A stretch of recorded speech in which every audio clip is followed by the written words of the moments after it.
화요 성경 공부가 이제 여기 타이틀인데 뭐 언젠가는 화요 성경 대학이 되지 않을까. 네, 학기별로 운영해서 네, 학점도 주고 시험도 보고 재밌겠죠? 네.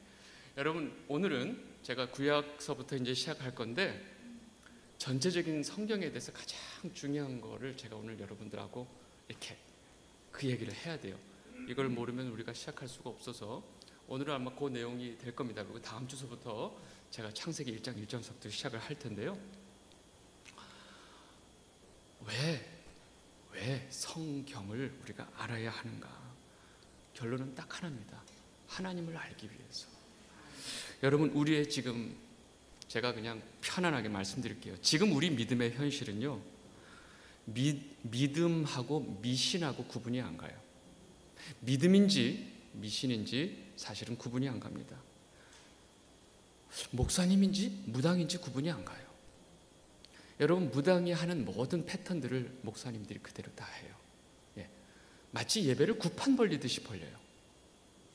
기가 막힌 노릇인데, 좀 안 된 얘기지만 한국 분들은 무당 스타일의 목사님을 더 좋아해요. 괜찮습니다. 여보세요? 이 무당 스타일의 목사님을 하면 사람들이 더 미어 터져요. 그리고 그 무당 스타일의 목사님을 완전히 아주 그냥 신 받들듯이 하나님보다 더 중요한 목사가 되죠. 여러분, 그것이 이제 목사님들이 그거 맛을 들이면 헤어나질 못합니다. 여러분, 믿음과 미신의 구별 방법이 딱 하나 있어요. 내 뜻대로 마옵시고 아버지 뜻대로 하옵소서. 이게 믿음이에요. 여러분, 아버지 뜻대로 하옵소서 얘기는 뭐냐면 아버지의 뜻대로 하려면 아버지 뜻을 알아야 돼요. 아버지 뜻이 뭐냐? 바로 우리에게 주신 성경 말씀. 그래서 그 안에 믿음이 있는 사람은 아버지 뜻이 중요하기 때문에 성경을 안 볼 수가 없어요. 아버지가 어떤 분인지 너무 궁금하기 때문에 성경을 안 볼 수가 없어요. 왜? 성경을 통해서만 아버지를 알 수 있으니까. 근데 미신은 아버지 뜻은 일단 모르겠고 일단 내 뜻대로 해 주시옵소서예요. 내 뜻을 이루어 주시옵소서. 내가 원하는 게 이겁니다. 주여, 이것을 해 주시옵소서. 주시옵소서. 여러분, 이거는 미신이에요. 이런 분들은 당연히 성경에 관심이 없어요. 내 뜻을 이루는데 오로지 초점이 있어요. 네. 그래서 뭐든지 원해, 말을 해. 내 뜻을 이루어준다면 내가 뭐든지 다 할게. 그럼 이제 그거를 또 이제 무당 스타일의 목사님이 아주 적절하게 이용을 하죠. 뭐 이렇게 헌금을 이렇게 액수별로 딱 해요. 이렇게 좀 스피드로 가려면 좀 더 많이 내야 되고 천천히 하려면 좀 완급형으로 내야 되고 뭐 이런 식으로 해가지고 진짜 상식적으로 볼 때 이해할 수 없는 일들이 사실 그동안 많이 있었죠. 성경도 모르고 아버지 뜻에 관심이 없는 교인들이 교회에 넘쳐나요. 언제부터인지 성경을 한 번도 안 읽으신 분이 교회의 대다수예요. 네. 이거는 직분하고 상관이 없어요. 여러분, 직분에 대해서 할 얘기가 너무 많아요. 왜냐하면 교회가 언제서부터인지 이 직분 장사를 하는 바람에 한 분 한 분 세울 때 신실하게 어떤 검증을 하고 한 분 한 분을 세우는 게 아니라 그냥 세워요. 네. 그래서 교회 안에 직분자들이 넘쳐나요. 목사님들끼리 하는 얘기인데 직분자를 세우면 그 직분자들이 이렇게 권사님 몇 분, 뭐 장로님, 뭐 안수집사님 하면 교회 이렇게 헌금을 하는 그 금액이 사실 정해져 있죠. 교회마다 그게 있어요. 그러면 요번에 권사 10명 선출하고 뭐 안수집사 몇 명 하면 대충 예산이 잡히는 거예요. 아, 요번에 교회 수익을 얼만큼 잡을 수 있다. 그래서 마치 이 직분을 교회 예산의 어떤 일정한 예산으로 잡기 위해서 이렇게 직분을 세우는 경우가 많이 있어요. 제가 전에 지휘하는 교회에서 성가대 중에 장로님이 딱 되셨어요. 너무너무 저도 축하해줘. 장로님 너무 축하해요. 근데 이거 축하할 일 아닌 거 아세요? 교회에서 장로님이 된다는 거는 제일 낮은 낮은 자리로 간다는 건데, 그걸 그렇게 축하해주고 좋아해주고 그럴 일이 아닌데 혹시 아세요? 그랬더니 분위기 싸해지는 거 있죠. 대부분 교회에서 뭐 장로가 되면 되게 높아진다고 착각하는데, 사실은 가장 낮은 자리에서 목숨 걸고 이 교회를 위해서 섬기겠다고 하는 게 그 장로님 직분이거든요. 네. 네. 예. 여러분, 그래서 이 직분에 대한 너무 잘못된 오해가 교회가 많이 있었고요. 그래서 교회 안에 하나님 뜻을 알려고 하는 교인들이 점점 없어지고, 내 뜻대로 내 주장대로 뭔가 이루어지기를 바라는 교인들이 교회에 다 가득 넘쳐나고 있죠. 여러분, 이게 바로 교회의 망조예요. 성경을 통해서 하나님을 모르니까 그냥 하나님 믿는다고 하는데 그 하나님에 대한 개념이 없어요. 그분이 어떤 분인지, 그분의 성향이 어떤지, 성품이 어떤지 하나도 몰라요. 그래서 모든 교인들이 원하는 책이 뭐냐면 하나님의 뜻을 아는 법. 아니, 옆에 성경 놔두고 하나님의 뜻을 아는 법 책만 봐. 여러분, 제가 우리 장로님을 정말로 알고 싶어요. 장로님을 알고 싶고, 장로님하고 그 어떤 성품인지 어떤 성격인지 그걸 알려면 어떻게 해야 되죠? 네? 여러분, 제가 성장로님을 알려고 하면 가장 좋은 방법이 뭐예요? 장로님하고 밥 먹고 차 마시고 여행 다니고 놀러 다니고, 성장로님하고 제가 시간을 많이 보낼수록 장로님 성품이 이렇구나. 제가 장로님을 직접 만나야지 알 수 있어요. 근데 제가 이 만나는 건 안 하고 계속 주위 사람들한테 물어요. 저분 어떤 분이세요? 저분 어떤 분이세요? 그러면 제가 장로님을 제대로 알 수 있을까요? 몰라요. 택도 없어요. 내가 어떤 여자를 너무 만나고 싶고 사랑하는데 막 저 여자가 너무 관심 있는데 그 여자를 만나야 그 여자를 알지. 계속 주변에 저 사람에 대해서 묻기만 하고 다니는 그 바보가 어딨냐고요. 여러분, 우리가 하나님을 직접 만나야 돼요. 근데 왜 자꾸 돌아서 다른 사람 얘기를 듣냐고요.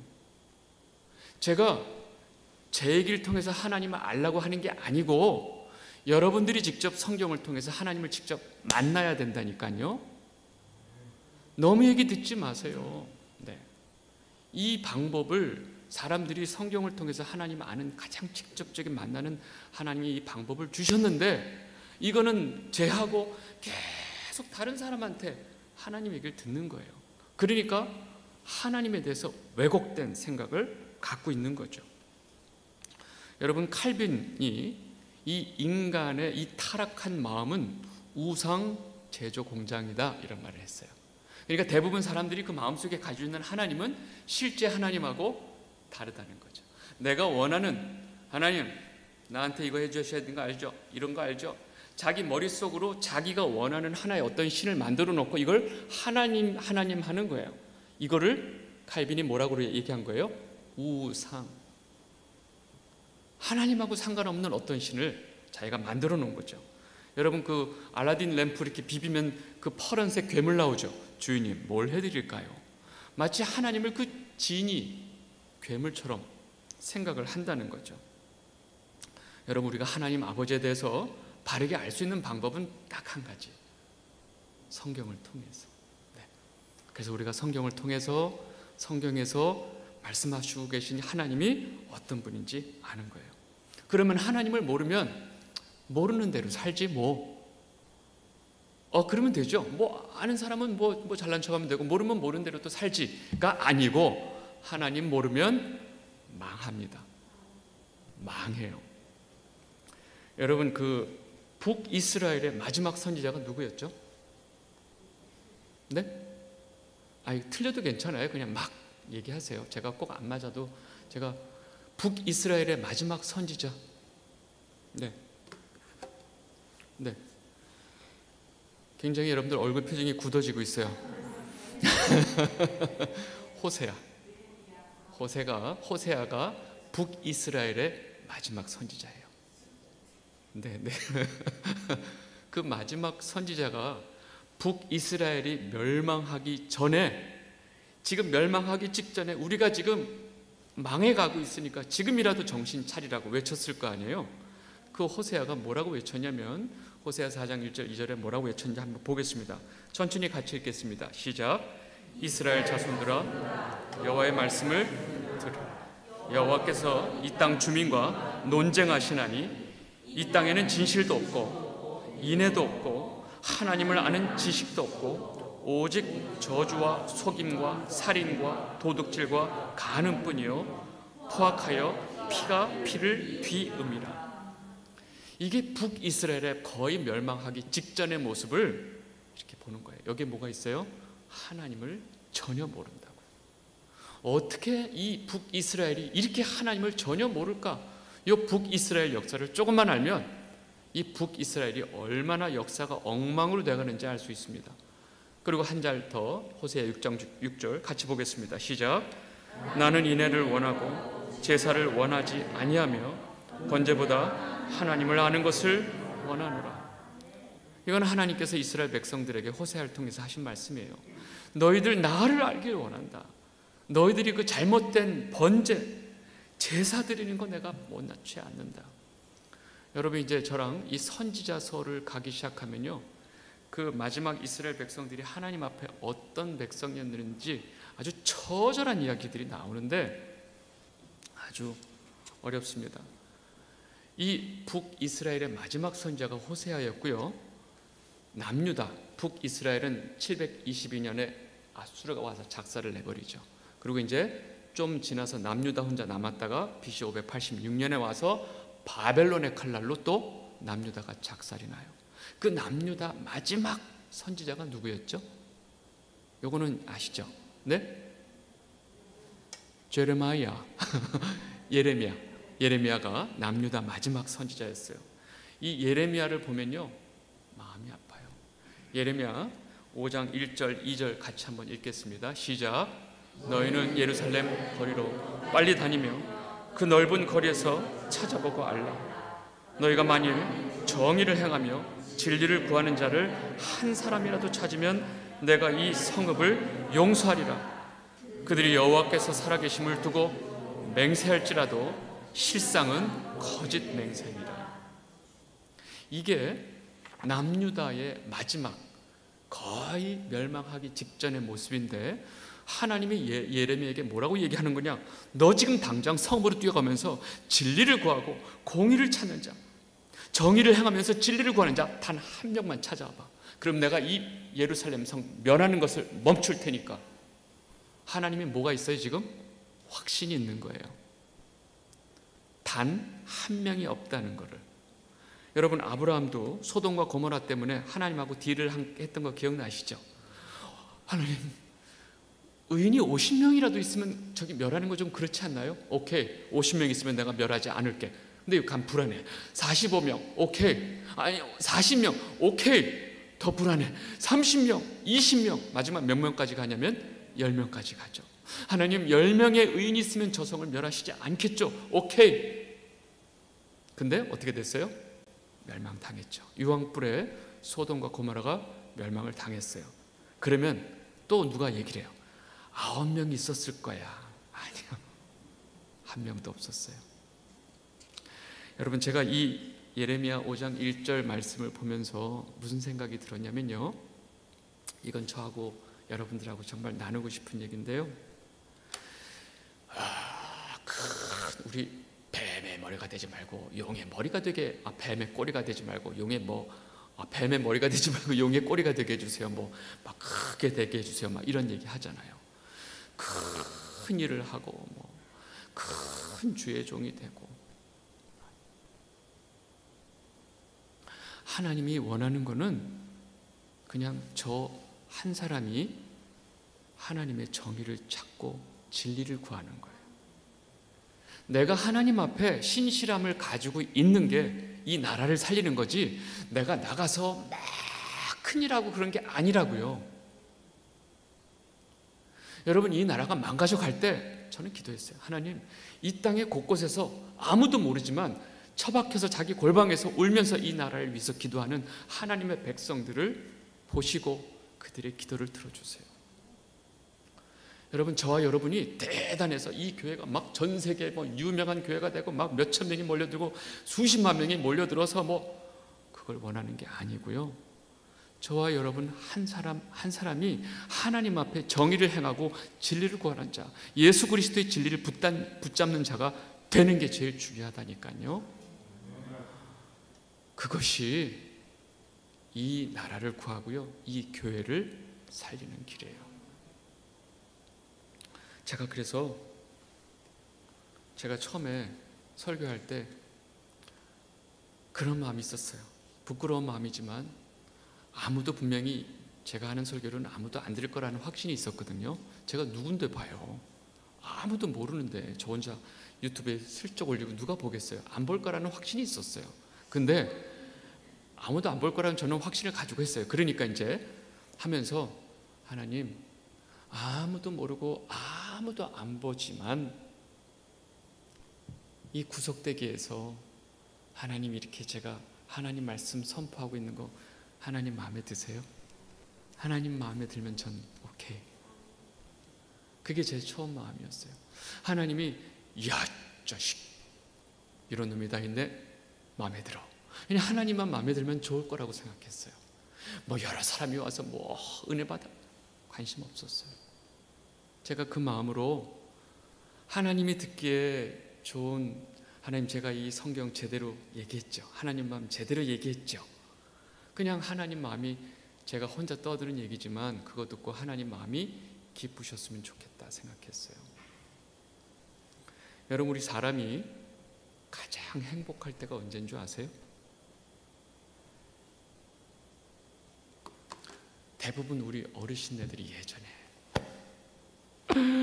내 속 아무도 몰라, 저 인간도 모르고 자식도 모르고 아무도 몰라 하는 거 기억나세요?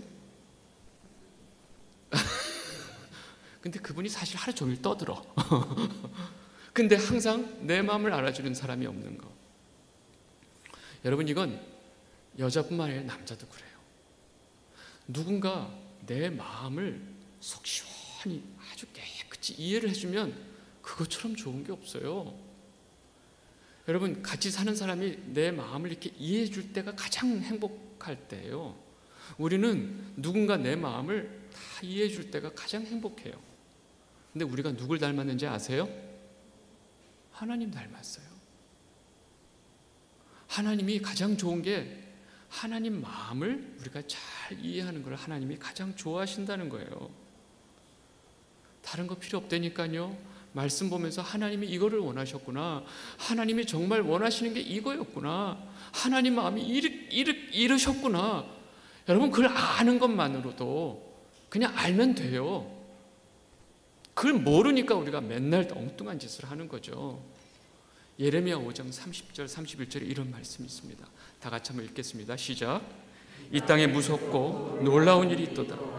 선지자들은 거짓을 예언하며 제사장들은 자기 권력으로 다스리며 내 백성은 그것을 좋게 여기니 마지막에는 너희가 어찌하려느냐. 여러분, 이 절절한 이 이야기를 예레미야에게 말씀하시는 하나님 마음이 보이세요? 거짓 선지자들이 온통 거짓을 예언하고 있고 제사장들은 그걸 자기 권력 가지고 막 언제 하나님이 주지도 않았던 그 권력을 가지고 누리고 있는데, 더 놀라운 건 백성들이 그것을 박수를 치고 좋아한다는 거예요. 그러니까 하나님이 도대체 너희들 어찌하려고 그러느냐. 결국 망했죠. 바벨론 칼날에 아주 그냥 끝장이 나버렸죠. 이들이 어땠냐면요, 예레미야 6장 10절 보겠습니다. 시작.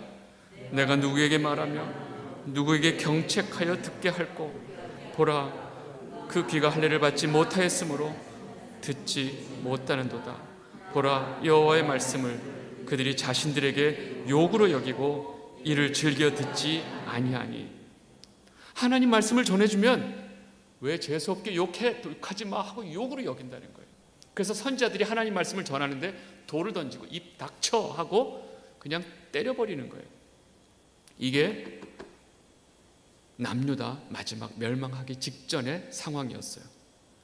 얼마나 심각했는지 제가 그 예레미야를 다 같이 읽고 싶은 마음이 간절하지만 제가 몇 가지 상황을 이해하려고, 여러분 제가 무슨 얘기하고 있어요? 하나님을 모르는 백성들은 망하게 돼 있다니까요. 하나님의 말씀을 욕으로 여긴다니까요. 교인들끼리 제일 성경 얘기하는 사람 싫어하는 거 아세요? 성경 얘기하는 사람 제일 왕따 시키는 거 아세요? 아야 그만해. 너 목사도 아닌데 왜 자꾸 성경 얘기해? 밥 먹으면서 집사님들끼리 밥 먹고 주일날 예배 보고 와서 막 얘기하면 뭐 또 골프 얘기, 주식 얘기, 뭐 정치 얘기, 막 하는데 내가 주중에 성경에 이런 야야야 너 그만해. 너 뭐 하는 거야 지금? 이게 어디냐면 교회 안에서. 그래서 얘기를 안 하죠. 성경에 대해서, 구원에 대해서, 하나님에 대해서 이야기를 나누고 싶으려면 왕따 돼요. 좀 이상하지 않아? 왜 자꾸 이상한 얘기를 해? 제가 전도사예요. 근데 성가대 지휘를 했어요. 같이 모여서 우리 그래도 테너 베이스 같이 이제 우리 밥 먹기 전에 우리 같이 잠깐 말씀 보고 이렇게 말씀을 좀 한 10분만 제가 짧게 얘기를 나누겠습니다 하면 벌써 얼굴이 확 찌그러져요. 아유 빨리 그냥 기도하고 밥이나 먹지 뭘. 또 다른 교회는 오랜만에 제가 이제 자꾸 이렇게 같이 모여서 팀워크를 하려고 테너 베이스 같이 이제 밥을 먹으러 갔는데, 제가 여기 이렇게 딱 같이 앉아 있는데 음식을 시키는데 어떤 집사님이 여기 맥주 5병 주세요. 집사님 뭐요? 우리 모처럼 나왔는데 우리 한잔 해야지. 그래서 제가 어이가 없어서 집사님 집에 가서 혼자 드세요. 맥주 캔슬. 그랬더니 지사님 또 왜 자기도 먹으면서 왜 이런 분위기. 그냥 자기들끼리 모이면 맥주 한 잔은 좋잖아. 왜 그냥 씨앗이 된 거 또 침 넘어갈라. 씨앗이 된 거 한 잔 마시면 얼마나 시원하고 좋아. 그 왜 이렇게 깝깝하게 놀아. 이런 거예요. 집사님 개인적으로 가족들하고 편안하게 드시는 건 제가 뭐라고 하지 않겠지만, 우리가 교회 안에서 하나님을 찬양하는 성가대가 공식적으로 모임하면서 같이 술을 먹는 거는 옳지 않습니다. 아시겠죠? 서운하지만 집에 가서 드세요. 하나님 말씀을 욕으로 여겨요. 제가 어떤 교회를 가든지, 제가 이제 여러 교회를 다니다 보니까 주일날 예배가 끝났어요. 우르르 밥 먹으러 가죠. 그럼 식당에 가면 이렇게 밥을 먹으면서 사람들 표정을 살피고 사람들의 대화를 들어요. 밥 먹고 난 다음에 그 성도들이 주로 무슨 얘기를 하느냐가 그 교회 수준이에요. 어떤 교회가 예배 끝나고 나와가지고 오늘 목사님 그 말씀 기억나? 나 그 말씀이 너무 막 찔려. 이런 얘기를 들어본 적이 없어요. 밥 먹고. 네. 저는 그랬어요. 어쩌다가 우리가 이렇게 됐지? 네. 여러분 성경의 역사를 보면요, 이거는 너무너무 명확합니다. 하나님을 알지 못하는 그 무지함이 바로 죄악으로 이 사람들을 이끌고요, 그 죄악으로 인해서 하나님의 진노의 대상이 돼요. 여러분 우리 사사기 보면 아주 그냥 끝판이죠. 끝판. 네. 그래서 이 북이스라엘 남유다의 마지막에 하나님을 알지 못해서 망했다는 거죠. 여러분 하나님의 백성인 교회, 우리는요 성경을 통해서 하나님을 알지 못하면 우리는 망한다니까요. 이거는 옵션이 아니에요. 참 교양 있게 아주 우아하게 성경 공부를 하고 있고 난 먹고 살기 바빠. 여러분 성경 공부가 무슨 교양 강조예요? 이렇게 우리가 뭔가를 오해하고 있는 거예요. 하나님 말씀 모르면요 망하고 죽는다니까요. 여러분 우리가 하나님을 바르게 믿고 하나님이 어떤 분인지 알고 우리의 삶의 중심이 어디로 가야 되는지는 성경을 통해서 하나님을 아는 방법밖에 없다. 네.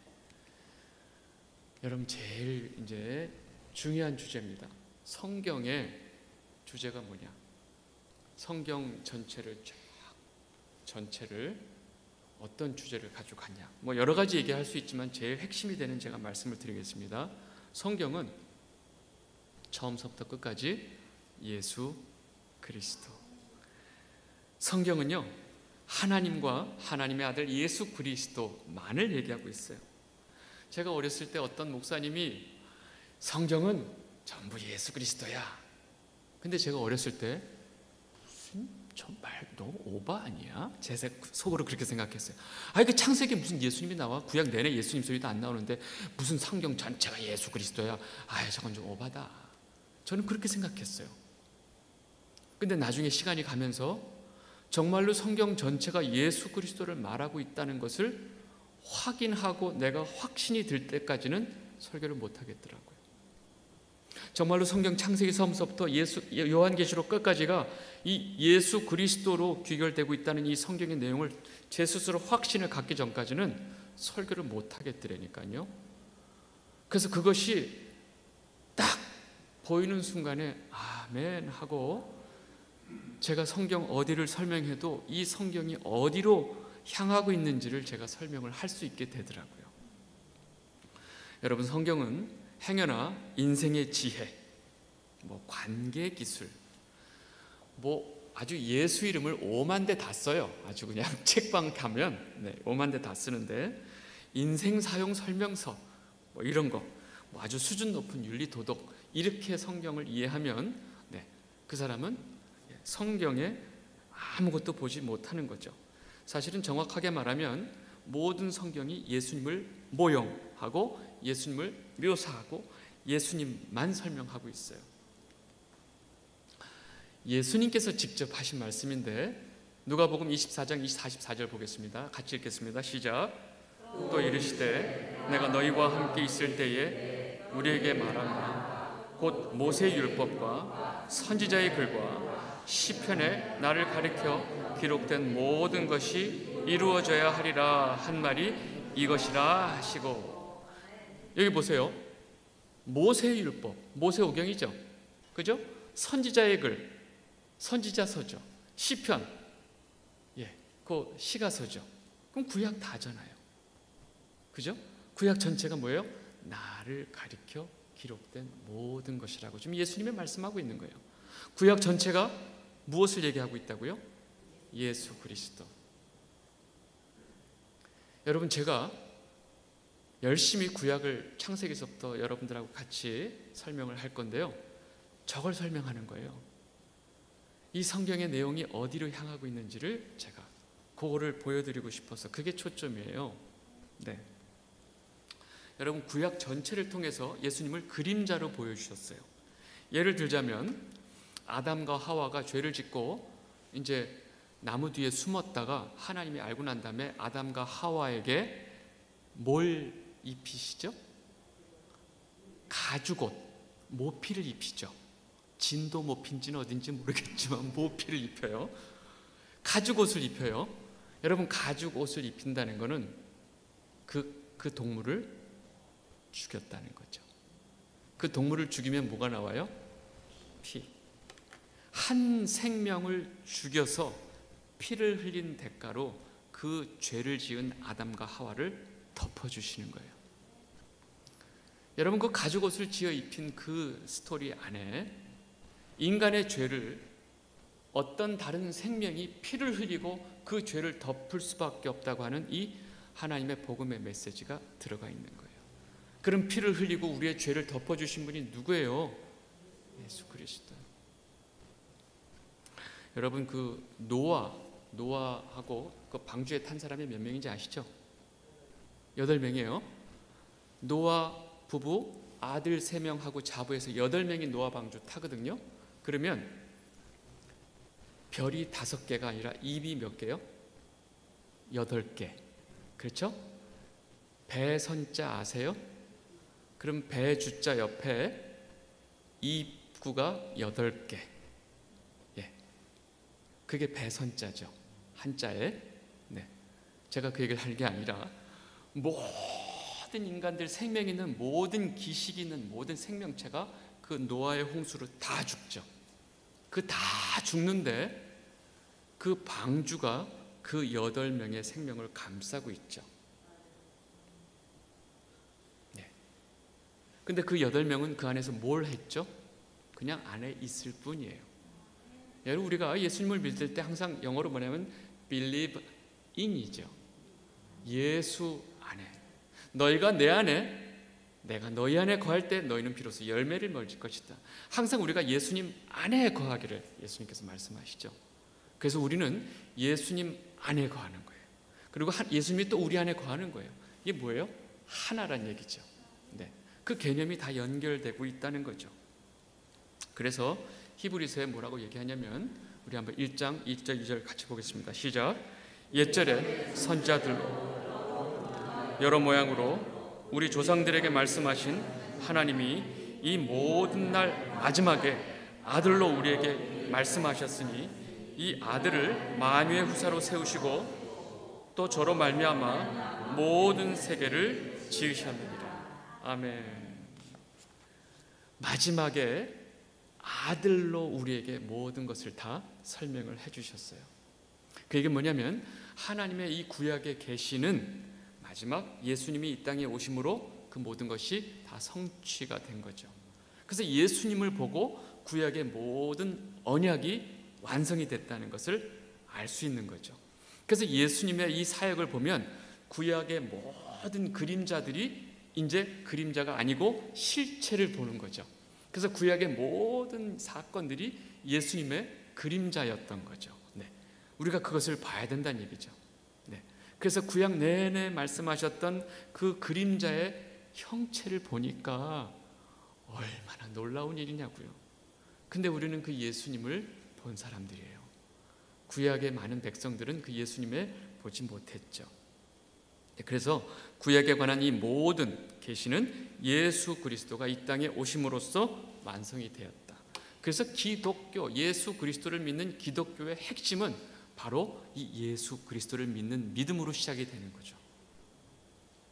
그렇다면 이 기독교, 하나님의 백성들을 이루고 있는 이 기독교, 종교라고 설명을 할 수밖에 없지만 이 기독교에 있는 하나님의 백성들을 이 세상이 공격을 할 때 가장 핵심이 되는 부분을 공격하겠죠. 그렇죠? 네. 그 사람의 가장 약점을 쳐야 넘어갈 거 아니에요. 그럼 가장 중심이 되는 게 뭐냐면 예수 그리스도를 믿는 믿음이 이 기독교 믿음의 핵심이거든요. 그래서 거꾸로 마귀가 어디다가 집중해서 공격하냐면 바로 이 예수 그리스도에 대한 믿음을 공격하는 거예요. 거꾸로 그래서 예수 그리스도가 제일 중요하구나를 우리는 또 역설적으로 알 수 있는 거죠. 이해하셨죠? 그래서 이 세상에 끊임없이 마귀의 세력이 이 예수 그리스도에 대한 믿음을 공격하는데 이 마귀가 몇천 년 동안 해봤거든요. 사람을 지져도 보고 온갖 막 엄청난 핍박. 그 옛날에 로마는 그 어떤 비밀 도시에서 몰래 예배 드리는 팀을 찾아가지고 끄집어내서 거기에 목살을 들여다가 입에다가 납을 끓여가지고 부어놓았어요. 우리는 너무 상상하기도 힘들 그 잔인한 고문들을 다 했어요.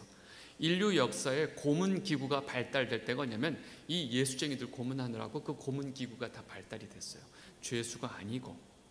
그래서 이 예수 믿는 사람들, 예수를 이 구주로 고백하는 이 나사렛 예수파들을 고문하면서 고문 기구가 발달이 됐을 정도인데 이 그렇게 압박을 하고 핍박을 하니까 어떻게 돼요? 그 믿음이 더 정금같이 되는 거예요. 감당을 못하는 거예요. 그래서 이 마귀가 그렇게 해보니까 그 방법이 그닥 좋은 방법은 아니야. 근데 최근 몇천 년 동안에 기가 막힌 방법을 찾았어요. 마귀가 이 믿음, 예수를 믿는 자들을 공격하는 방법 중에 가장 좋은 방법이 뭐냐? 물타기 방법이에요. 물타기 방법이 뭐냐면 예를 들어서 이제 두 편을 잘 여러분들이 이해하기 좋게 남자들한테 저기 이제 부인하고 마누라하고 다른 여자들하고 섞어놓고 네 마누라 누구야? 근데 남편이 부인하고 그 옆에 사실 좀 더 이쁜 여자들이 많았어요. 그러니까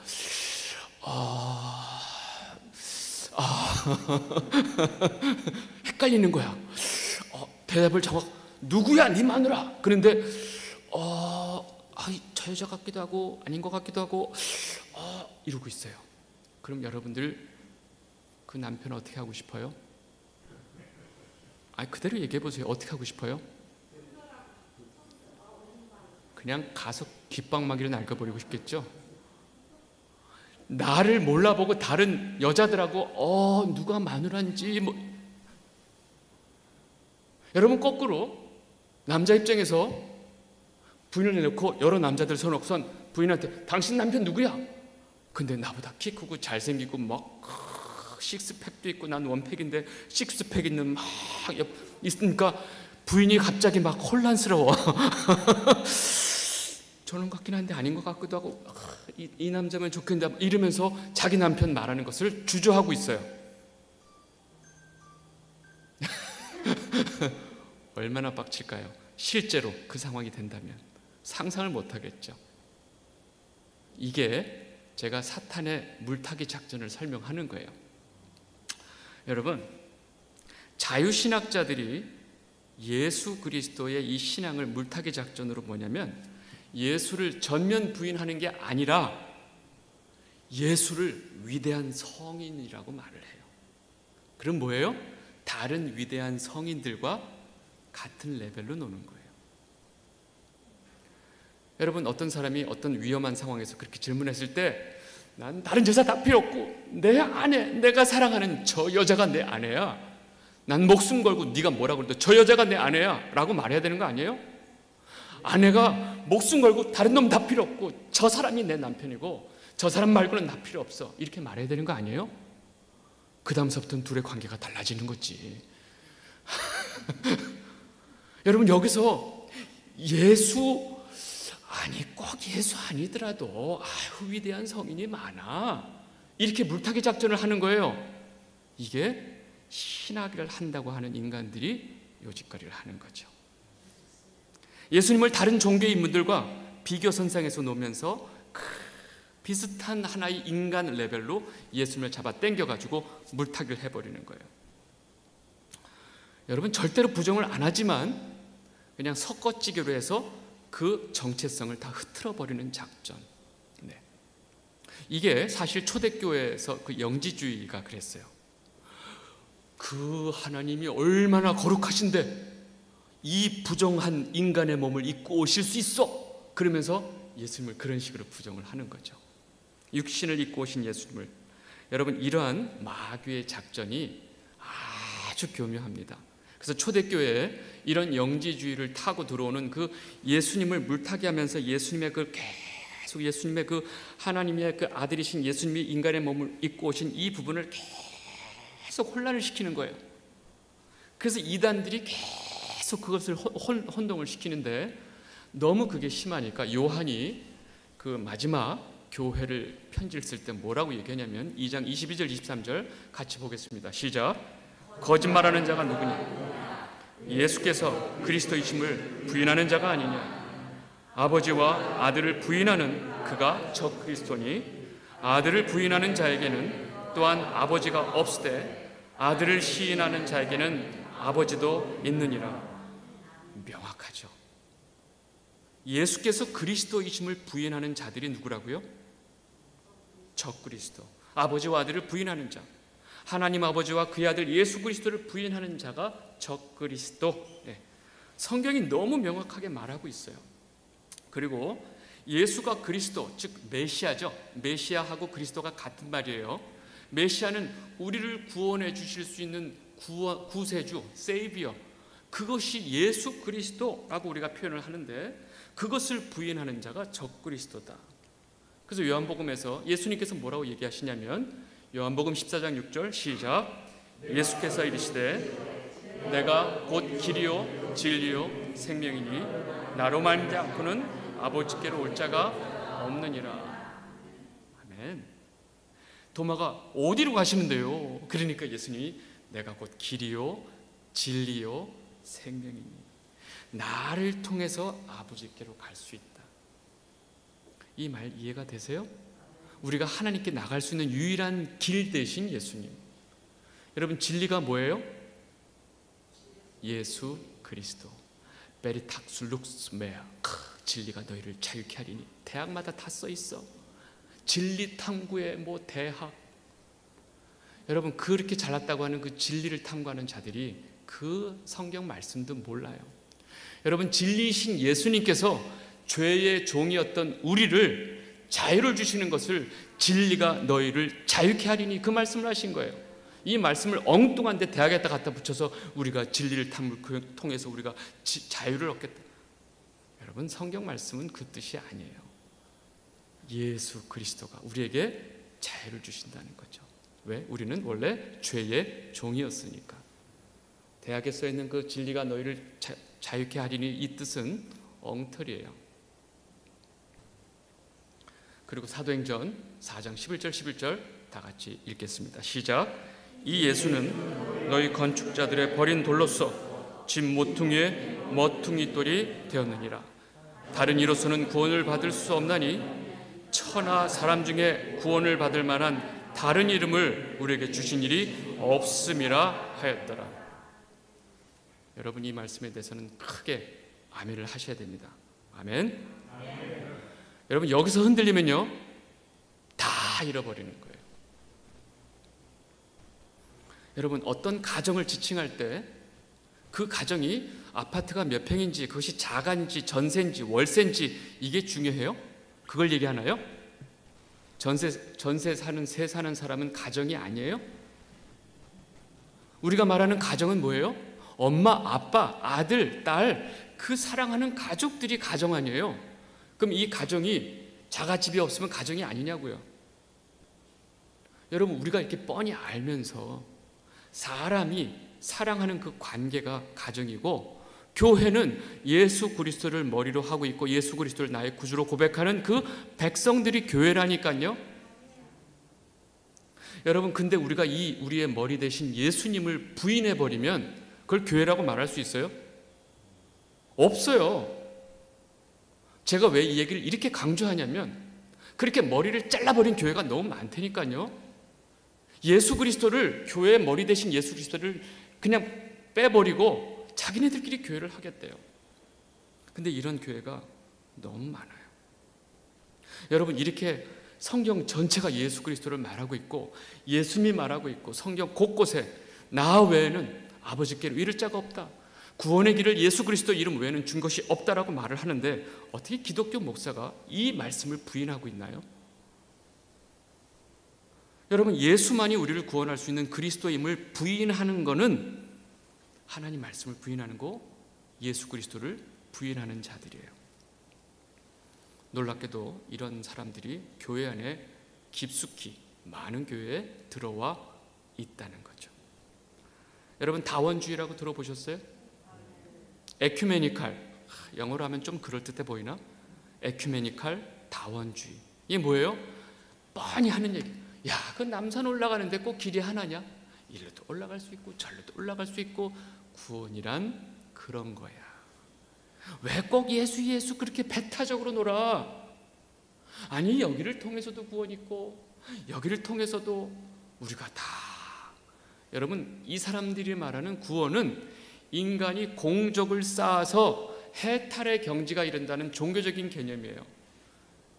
여러분, 이것을 자력 종교라고 그래요. 자기가 노력을 쌓고 공적을 쌓고 해탈하기 위해서 뭐 온몸에 무슨 고민을 극도의 여러분, 이건 기본 종교 개념인데 이거를 자력 종교라고 그러고요. 기독교는 타력 종교예요. 오로지 우리는 예수님의 그 은혜 없이는 절대로 구원받을 수 없다. 근데 어쩌자고 예수님과 이 구원받는 기독교 안에서 이것을 이렇게 물타기 하냐고요. 제가 물타기란 말 제가 이해하시겠죠? 여러분, 이게 에큐메니칼 운동하는 사람들, 다원주의자들, 교회 일치 운동하는 사람들이 다 이 맥락으로 교회 안에 들어와 있어요. 여러분, 교회가 다 하나가 돼야 된대요. 그래서 천주교하고 기독교가 하나가 됩시다. 근데 거기 가면 불교는 왜 와 있어? 무당 종교가 왜 와 있어? 여러분, 이들의 현실을 보면 교회 통합이 아니고 종교 통합이에요. 그걸 몰라요. 종교 통합이에요. 그래서 우리는 하나입니다. 그래가지고 막 스님과 뭐 신부님과 목사가 다 손잡고 이게 종교죠. 종교의 화합. 온 매스컴이 이걸 다 뿜어대면서 마치 저게 진정한 종교인인 것처럼 매스컴이 얘기를 하죠. 여러분, 이게 물타기예요. 여러분, 매스컴이 얼마나 사람들을 호도하는지는 알고 계시죠? 진리와 상관없다는 거 알고 계시죠? 그런 광고에 그 매스컴하고 모든 미디어, 모든 이 세상의 권력을 잡은 자들이 누구예요? 누구예요? 공중 권세 잡은 자. 다 그들 손에 있기 때문에 그렇게 갈 수밖에 없어요. 여러분, 제가 이 다원주의를 1948년서부터 전 세계 교회에 이 다원주의를 퍼뜨리면서 세력을 만들고 모든 교회를 이 안으로 끌어당기는 조직, 여러분 잘 아시죠? 예, 월드 처치 카운슬이라는 데가 있어요. 세계 교회 연합. 근데 그 안에 들어가 보면 가관이에요, 가관. 이 정체를 아직도 모르고 이 단체가 얼마나 위험한 단체인지도 모르고 이 한국 교회 3분의 2가 다 여기에 들어가 있어요. 아유, 그 뭐 다 좋은 게 좋은 거지 왜 다 그런 걸 따져요? 여러분, 그들이 주장하는 거는 예수님 말고 일로도 가도 되고 저로도 가도 되고 불교에 가서 석가모니를 통해서도 우리가 구원을 받을 수 있습니다. 이렇게 대놓고 강의를 하고 다니고 목사님. 여러분, 이게 우리가 망하는 지름길이에요. 네. 사실 지금 한국교회의 현실을 영적으로 그대로 보면요, 우리는 망했다예요. 이미 완료예요, 완료. 여러분, 한국교회는요 이미 망했어요. 교회가 이렇게 많고 이렇게 교회가 크고 막 교인들이 이렇게 많은데 아니요, 망했어요. 제가 왜 이 말씀을 드리냐면 이 망한 한국교회에 하나님이 남은 씨, 불씨를 두시는 거예요. 여러분, 여러분들이 그 불씨가 될 수 있어요. 이거 생각하면 저는요 막 떨려요. 이 생각을 하면 이 한국교회가 처한 상황을 보면 떨려요. 막 분노가 차오르기도 하고 어쩔 때는 막 너무 슬프기도 하고 어쩔 땐 너무 괴롭기도 하고 이 현실을 제가 느끼고 있는 이 영적 현실을 어떻게 전할 수 있을까? 그냥 저 혼자 그냥 혼자 무릎 꿇고 울 때가 있어요. 너무 심각해요. 이거를 그렇게 하나님을 믿는다고 하는 그 많은 사람들이 모르고 있으니까, 그리고 그걸 인도한다고 하는 많은 주의 종들이 엉뚱한 길로 양들을 끌고 가고 있는데 박수치고 있으니까, 아까 그 예레미야 말씀 너희들이 어찌하려느냐 하는 게 남 얘기가 아니고 우리 얘기예요. 여러분, 저는 여러분들께 꼭 드리고 싶은 말씀, 제가 이 같이 모여서 말씀을 공부하고 우리가 지식을 넓히는 게 아니고 우리 모두 우리를 구원해 주실 수 있는 유일한 분은 예수 그리스도임을 여러분 모두가 믿게 되시길 바랍니다. 그 뿌리에서 우리가 시작하는 거예요. 그게 틀어지면 다 틀어집니다. 아시겠죠? 네. 여러분, 성경은요 누가 수신자인가요? 성경을 사랑의 러블레터 이런 말 하죠. 네? 근데 여러분, 러블레터 예전에 러블레터 다 써보셨죠? 아니, 전 써보진 않고 받아는 봤어. 막 이렇게 탁 열면 향수가 탁 냄새도 나고, 그런 거 안 받아보셨어요?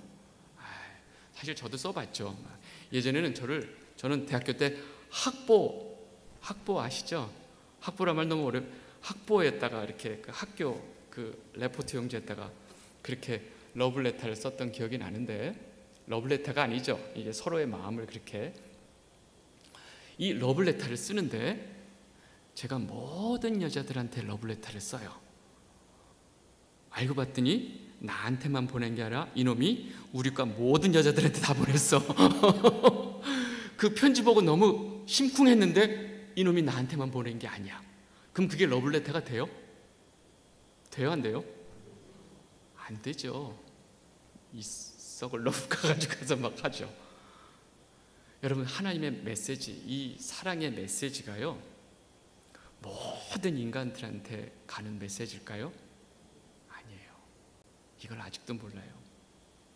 하나님의 백성, 하나님의 백성을 향해서 하나님께서 주신 러브레터예요. 고린도전서 2장 9절에서 10절 보겠습니다. 시작. 기록된 바 하나님이 자기를 사랑하는 자들을 위하여 예비하신 모든 것은 눈으로 보지 못하고 귀로도 듣지 못하고 사람의 마음으로도 생각지 못하였다 함과 같으니라. 오직 하나님이 성령으로 이것을 우리에게 보이셨으니 성령은 모든 것 곧 하나님의 깊은 것이라도 통달하시느니라. 아멘. 하나님이 특별히 하나님의 이 사랑의 메시지를 하나님의 백성들에게만 주신 거예요. 그래서 성령님을 통해서 이 성경이 깨닫게 해주시는 거예요. 한마디로 어떤 비밀 암호 코드를 던졌는데 아무도 이게 무슨 뜻인지 몰라. 근데 이 암호를 푸는 키만 하나님의 백성들만 주신 거예요. 모두가 가지고 있지만 이 안에 진정한 의미를 아무도 아는 사람이 없는데 하나님 백성들만 안다는 거죠. 그래서 성경의 수신자는 하나님의 백성들이에요. 다시 말해서 교회, 예수 그리스도를 나의 구주로 고백하는 자들, 교회 건물 안에 있는 사람들이 아니고 예수 그리스도를 나의 구주로 고백하고 정확하게 그 믿음을 가지고 있는 하나님의 백성들, 이해하시겠죠? 그래서 천국의 비밀, 이 복음의 비밀은요, 모든 사람이 알 수 있는 게 아니라는 거죠. 마태복음 13장 11절에서 13절, 예수님이 제자들에게 하는 말씀입니다. 같이 한번 읽겠습니다. 시작. 대답하여 이르시되 천국의 비밀을 아는 것이 너희에게는 허락되었으나 그들에게는 아니 되었나니 무릇 있는 자는 받아 넉넉하게 되되 없는 자는 그 있는 것도 빼앗기리라. 그러므로 내가 그들에게 비유로 말하는 것은 그들이 보아도 보지 못하고 들어도 듣지 못하고 깨닫지 못함이니라. 아멘. 여러분, 성령님께서 우리 안에 그 하나님의 말씀을 보게 해주시고 듣게 해주시고 깨닫게 해주셔야 우리가 그 성경의 메시지를 깨달을 수 있는 거예요.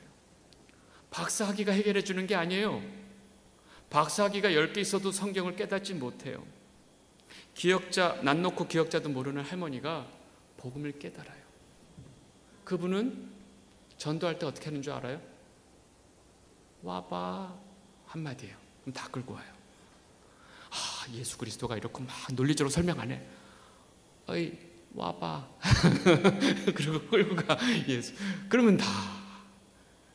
여러분, 하나님의 이 구원의 복음의 비밀은요, 이 세상의 지식하고는 완전히 체계가 달라요. 그래서 성령 하나님을 통해서 우리가 한글도 못 쓰시는 분이 그 복음을 깨닫는 분이 계시고요, 박사학위가 10개라도 복음의 복자도 깨닫지 못하는 사람이 널린 거예요. 여러분, 교회 안에 박사학위들이 널쳐나고 뭐 그냥 막 학력이 우수한 사람들이 막 넘쳐나면 그 교회가 좋은 교회예요? 크게 얘기해 보세요. 성령에 사로잡혀서 하나님 말씀을 깨닫고 내가 쇳덩어린 거를 깨닫는 자들이 그 교회 안에 많아야 그 교회가 하나님의 백성들 교회가 되는 거죠. 그 사람들은 자기를 주장하지 않아요. 왜요? 마음이 가난하니까. 예수 외에는 아무것도 없다는 걸 알았기 때문에 마음이 가난해지는 거죠. 여러분, 제가 지금 잠깐 성경의 핵심되는 주제만 설명을 해드렸는데 왜 그렇게 많은 교회, 수없이 많은 사람들이 교회를 다니면서 성경에 대해서 전혀 관심이 없는지 약간 이해가 되셨어요? 여러분, 어쩌자고 지금 이 자리에 여기 앉아 있어요? 여러분, 놀라운 일이에요. 여러분들 지금 이 자리에 여러분들 앉아 있는 게 다 하나님의 계획인 줄 믿습니다. 이것이 하나님의 뜻이라는 거죠. 우리 중요한 내용만 좀 정리를 하겠습니다. 이 성경에 신약, 구약 있죠? 이 약자가 무슨 약자인지 아세요? 약속, 언약. 하나님이 약속하신. 그래서 옛날에 그 목사님들을 약장사라고 그랬잖아요. 구약 신약 팔고 다닌다고 잡사바 뭐 이런 그 약장수라고 그랬는데, 성경 전체가 사실은 하나님의 약속, 언약이에요. 근데 그 약속을 정확하게 한마디로 뭐라고 우리가 볼 수 있냐면요, 예레미야 26장 12절 같이 보겠습니다. 시작. 나는 너희 중에 행하여 너희 하나님이 되고 너희는 나의 백성이 될 것이다. 이게 언약의 핵심이에요. 여기만 얘기하는 게 아니에요. 예레미야 31장 33절 읽겠습니다. 시작. 나 여호와가 말하노라. 곧 내가 나의 법을 그들 속에 두며 그 마음 기록하여 나는 그들의 하나님이 되고 그들은 내 백성이 되리라. 아멘. 아멘. 이게 언약의 핵심이에요. 에스겔 11장 19절 20절 시작. 내가 그들에게 한 마음을 주고 그 속에 새 영을 주며 그 몸에서 돌 같은 마음을 제거하고 살처럼 부드러운 마음을 주어 내 율례를 따르며 내 규례를 지켜 행하게 하리니 그들은 내 백성이 되고 나는 그들의 하나님이 되리라. 아멘. 핵심이 보이세요? 마지막 스가랴 8장 7절 8절 시작. 보라, 땅과 해가 지는 땅으로부터 구원하여 내고 인도하여다가 예루살렘 가운데 거주하게 하리니 그들은 내 백성이 되고 나는 권리와 공의로 그들의 하나님이 되리라. 아멘. 여러분, 이게 하나님의 약속이에요. 나는 너희의 하나님이 되고 너희는 내 백성이 될 것이다. 될 것이다. 하나님이 이렇게 얘기했으면 게임 끝난 거예요. 여러분, 이 하나님의 언약이 언제 완성이 되느냐? 완성된 모습을 보여드릴게요. 계시록 21장에 보면 이 하나님의 언약이 이루어진 것을 우리가 볼 수 있습니다. 21장 3절 4절 같이 읽겠습니다. 시작. 내가 들으니 보좌에서 큰 음성이 나서 이르되 보라, 하나님의 장막이 사람들과 함께 있음에 하나님이 그들과 함께 계시리니 그들은 하나님의 백성이 되고 하나님은 친히 그들과 함께 계셔서 모든 눈물을 그 눈에서 닦아주시니 다시는 사망이 없고 애통하는 것이나 곡하는 것이나 아픈 것이 다시 있지 아니하리니 처음 것들이 다 지나갔음 이러라. 아멘. 이것이 우리가 가야 할 하나님 나라에 가서 이루어지는 이 언약이 이겁니다. 이것이 우리가 가야 될 길이고 하나님의 약속이에요. 이 언약을 신약에서는 복음이라고 말을 하죠. 이 복음을 완성하시는 분이 누구라고요? 예수 그리스도. 그래서 복음 앞에 이 갈라디아서 보면 다른 복음이란 말이 나오죠. 중요한 건 복음 앞에 예수 그리스도의 복음이란 말이 되게 중요합니다. 네. 여러분, 제가 오늘 성경의 가장 중요한 흐름, 방향, 내용, 핵심, 주제를 제가 다 설명을 해드렸어요. 제가 너무 많지만 다 쳐서 9시 전에 끝나려고 다 가지를 쳤어요. 핵심만 말씀드린 거예요. 제가 다 쳤으니까 오늘 전해드린 말씀은 그냥 너무 중요한 거예요. 이 뿌리를, 이 기초를 잘 여러분들 이해하시고 여러분들 이제 성경에서 말하는 그 예수 그리스도의 이 복음을 우리는 분명히 알아야 합니다. 그리고 그 우리의 믿음을 이 말씀 위에 세워야 돼요. 내 경험으로 세우신 분이 있고요, 기도로 세우신 분이 있고요, 헌금으로 세우신 분이 있고요, 봉사로 세우신 분이 있어요. 다 무너집니다. 아니에요. 말씀 위에 우리의 믿음을 세워야 됩니다. 반석 위에 세운 집과 모래 위에 세운 집, 예수님이 하시는 그 이야기의 포인트는 집의 규모, 크기, 사이즈, 인테리어 다 아니고요. 뭐예요? 집의 뭐예요? 기초. 집 밑에 그 기초가 뭐냐?